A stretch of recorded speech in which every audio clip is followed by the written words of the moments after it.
ലോക വനിതാ ദിനം എന്നാണ്? മാർച്ച് 8. ദേശീയ വനിതാ ദിനം എന്നാണ്? ഫെബ്രുവരി 13. ആരുടെ ജന്മദിനമാണ് ദേശീയ വനിതാ ദിനമായി ആചരിക്കുന്നത്? സരോജിനി നായിഡുവിൻ്റെ. മനുഷ്യ കമ്പ്യൂട്ടർ എന്നറിയപ്പെടുന്ന വനിത ആര്? ശകുന്തള ദേവി. ഇന്ത്യയുടെ ഉരുക്കു വനിത എന്നറിയപ്പെടുന്നത് ആര്? ഇന്ദിരാഗാന്ധി. ഇന്ത്യയിലെ ആദ്യത്തെ വനിതാ IPS ഓഫീസർ ആര്? കിരൺ ബേദി. ലോകസഭയിലെ ആദ്യ വനിതാ സ്പീക്കർ ആരാണ്? മീര കുമാർ. വിളക്കേന്ത്യ വനിത എന്നറിയപ്പെടുന്നത് ആര്? Florence Nightingale. ദേശീയ വനിതാ കമ്മീഷൻ നിലവിൽ വന്നത് എന്നാണ്?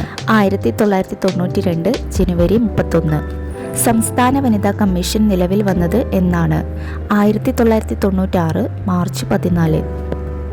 ഇന്ത്യയിലെ ഏറ്റവും വലിയ വനിതാ ശാക്തീകരണ പദ്ധതി? കുടുംബശ്രീ. ഇന്ത്യയുടെ ആദ്യത്തെ വനിതാ രാഷ്ട്രപതി? പ്രതിഭ പാട്ടീൽ.